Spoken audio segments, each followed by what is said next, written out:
This and this is not some new underground anime show that miraculously slipped into your anime radar. With this kind of animation, I'm pretty sure it'll trend very easily.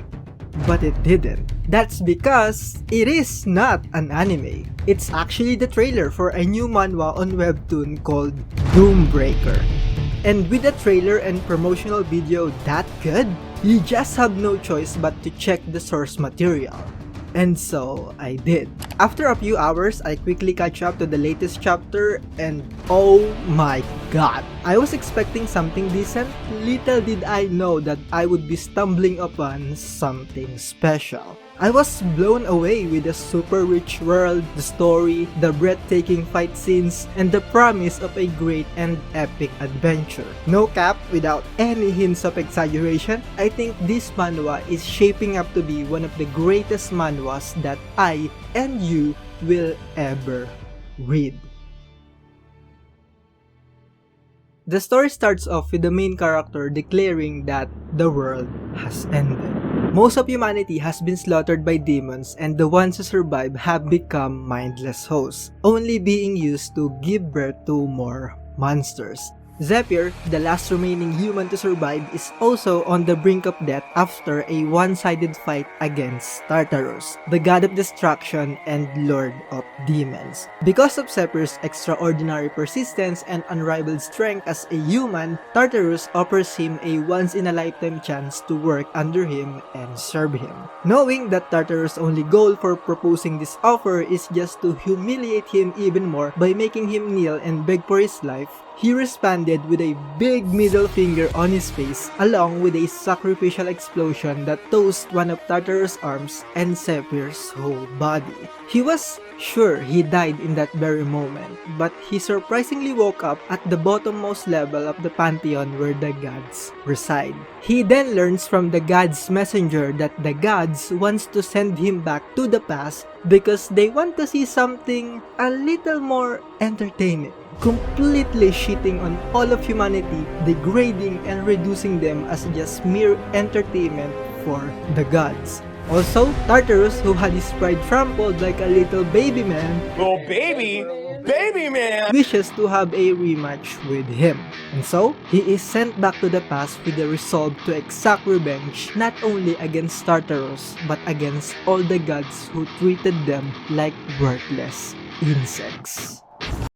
In preparation of doing this video, I read Doombreaker for a total of 5 times because I really want to convey properly what makes this manhwa a cut above the rest. And although the initial premise with the world's strongest man being sent back to the past on a revenge-filled journey isn't exactly the most original premise out there, I think what sets Doombreaker to the rest is the amount of care the author puts in on the story and to the world itself. While reading through the story, you can just feel the passion and dedication the author injects on each character, story direction, character interactions, power system, and the world building in general. Coupled with its jaw-dropping art style which only elevates all of those elements that I just mentioned into a higher level, there's no doubt in my mind that this manhwa will blow up into the mainstream. It might even be the next Solo Leveling. It's that good. But to really break down what's so good about this manhwa, first off, the main character is badass and overpowered. I mean, that's always a given with this type of stories. But the author actually does a great job of not making him too powerful to the point of him just one-shotting every opponent he faces like some high-level player in an MMORPG that came down to lower levels just to show off. No, there are instances in the story where Zephyr, the MC, almost dies. Twice actually, so the stakes are very much there. Also, other characters aside from the MC feels alive? What? Are you saying that even the side characters are really likable and each one of them has their own unique personalities and quirk and not just background fodder? Very revolutionary. I know. Add to that the unique character design of each and everyone. Like, take this character for example. You'd think with this detailed character design, he'll be somewhat important. Hell, he can even be one of the main villains, but no. This guy, Sahak the Madhound, is not even in the food chain, let alone a main villain. But this screams fucked up and twisted. Also, like I said at the beginning, the fights are hard-hitting and simple but complex at the same time. What I mean is that the fights themselves are complicated, but you can easily follow every move because they're clear and easy to understand. Unlike with other series with big battles, they're a mess most of the time, so it's hard to know what the fuck is happening. And of course, the fights wouldn't be this godly if the art is not godly. I'm a sucker for amazing art styles in manhwas. I can literally read a manhwa with shitty story if the art is good. And if the story is also top tier in tandem with the art, sheesh man, where do I fucking sign up?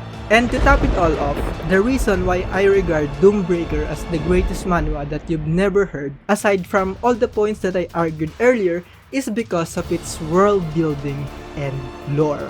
The world is very well crafted. It has its own hierarchy system, different factions, the church and the Tartarus worshippers, different ruins and dungeons, dragons, biological weapons, adventurers and hunters, monsters, holy ones, holy sword, holy... Shit, that's a waifu material. And so is she. And she. I can go on and on with this. I can do this all day. But I'm not planning to hold you here for long, so I want to end this video with a little comparison. I'm currently at chapter 47 at the time of making this video. So what I'm gonna do is compare the first 47 chapters of Doombreaker to the first 47 chapters of Solo Leveling, who is probably the greatest manhwa of all time, just to see where we're at right now in terms of story potential. So, at chapter 47 in Doombreaker, a major story arc, the Tomb of the Fallen Princess, just concluded. Zephyr got a massive power up and gained a powerful ally with Ned Stryer. And the setup for the next arc has already been laid down, and from the looks of it, the story is gonna ramp up from here on out. Now, at chapter 47 of Solo Leveling, a major story arc also just concluded with the Igris arc. And Jinwoo also gained his most defining power up after this arc, becoming a Shadow Monarch, and with it, his army of undead soldiers. Which brings us to Igris, his most powerful ally slash shadow soldier that he gained through this arc. And I would argue that after this arc is where the story really shifts into high gear. Now, look at this comparison. Am I crazy? Or do you guys also see the pattern that I'm picturing right now? I'm probably just crazy and making things up that are not there. I admit there's a high chance that I'm just chatting out of my ass right now. I can see that. But if my predictions comes true and if there's actually a pattern and a method to the madness, I'm a fucking god. And knowing that around this story arc in Solo Leveling is where it started to gain traction and rise in popularity, then we can say that it might also happen to Doombreaker at this moment in time. I just hope that they don't fuck it up. Bye!